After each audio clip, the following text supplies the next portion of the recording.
Bonjour ou bonsoir, tout dépend à quelle heure vous écoutez ce podcast de l'Odigimédia.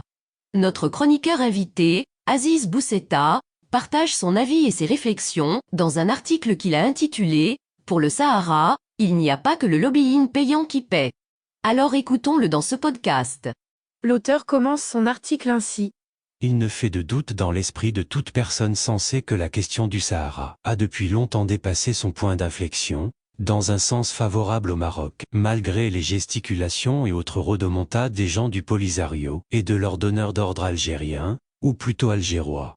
Cela n'empêche pas les grandes chancelleries étrangères de persister à feindre de croire, sans relâche et sans fatigue, l'histoire du référendum d'autodétermination. Mais ces chancelleries sont peuplées de personnes élues. Il est donc important de s'adresser, au-delà d'elles, à leurs opinions publiques. Puisque l'affaire du Sahara est celle de tout le monde, c'est tout le monde qui doit la porter et la défendre. L'auteur poursuit son article ainsi. Même les Américains, dont le pays reconnaît pourtant solennellement et officiellement la marocanité des provinces du Sud marocain, ont dernièrement évoqué par la bouche de leur secrétaire d'État Anthony Blinken une solution politique et digne pour le peuple du Sahara occidental et de la région. Et cela est, bien que le Maroc ne lésine pas sur le lobbying, recrutant des cabinets conseils, qui ont leurs entrées au Capitole, et qui se retrouvent dans ces dédales.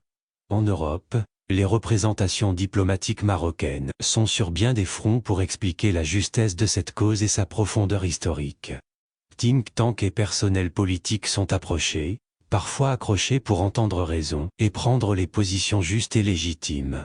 Mais malgré tous ces efforts, on continue d'entendre l'éternelle et sempiternelle ritournelle du peuple sahraoui, de l'autodétermination, des territoires occupés, du pillage des ressources, de la répression des Sahraouis, et autres joyeusetés du genre.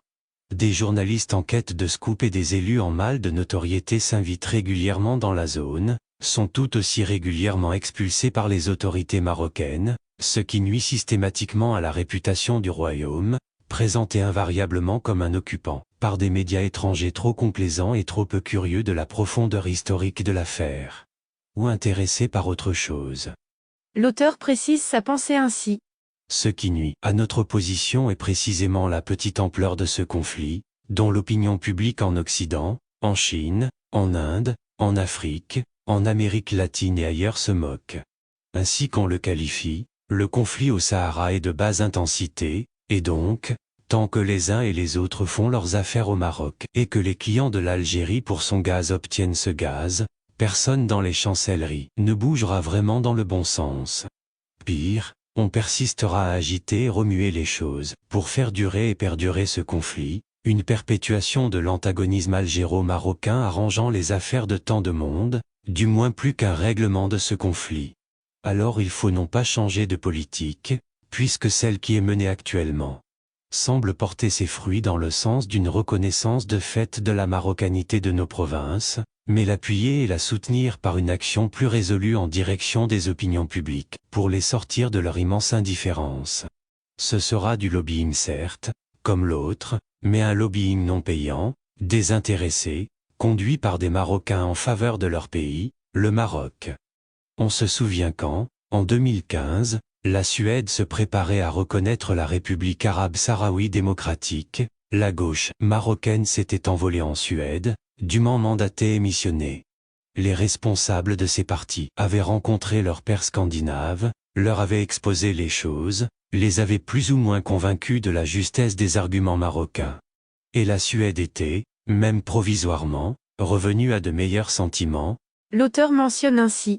Ce qui manque à la défense de la thèse marocaine, c'est ce lobbying permanent, qui agit à bas bruit, dans l'intimité des salons et avec l'efficience de la convivialité.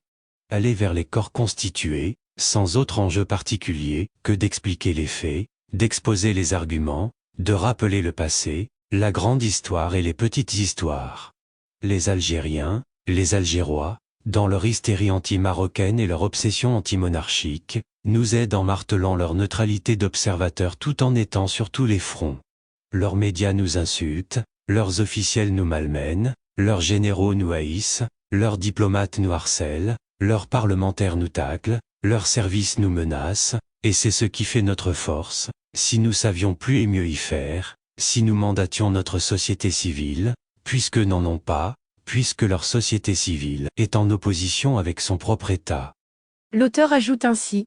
Des passerelles doivent être jetées entre les différents corps sociaux, professionnels, politiques, d'une manière savamment conçue et soigneusement concertée, systématique et même systémique. On dit bien au Maroc que la question du Sahara n'est pas l'affaire du seul État mais de l'ensemble de la société. Alors pourquoi la société n'est-elle pas impliquée dans sa défense à l'extérieur de nos frontières, en permanence, en profondeur? Universitaires, professions réglementées, ordre professionnel, syndicats, partis, parlementaires, étudiants, sportifs, artistes, associations féminines et féministes, associations de jeunes et jeunesses, Marocains du monde, et même nos minorités chrétiennes, juives, LGBT, tout et tout le monde pourrait être mobilisé dans la défense d'une cause naturelle et légitime. La diplomatie viendrait en appui et le lobbying payant serait l'appoint, et non le fer de lance. Une cause nationale, des institutions ne sont jamais mieux défendues que par leur opinion publique, leur société civile, leur population. L'auteur conclut son article ainsi. La diplomatie fait son travail certes, mais en acceptant de mutualiser son effort, en engageant tout ce monde, le Maroc gagnerait du temps. Et le temps c'est de l'argent qui manque tant à notre développement. Rédigé par Aziz Bousseta et lu par l'intelligence artificielle de l'Odigimédia. Merci d'avoir écouté ce podcast de l'Odigimédia, ce bouquet de supports numériques, portail, magazine mensuel connecté, web radio et web TV.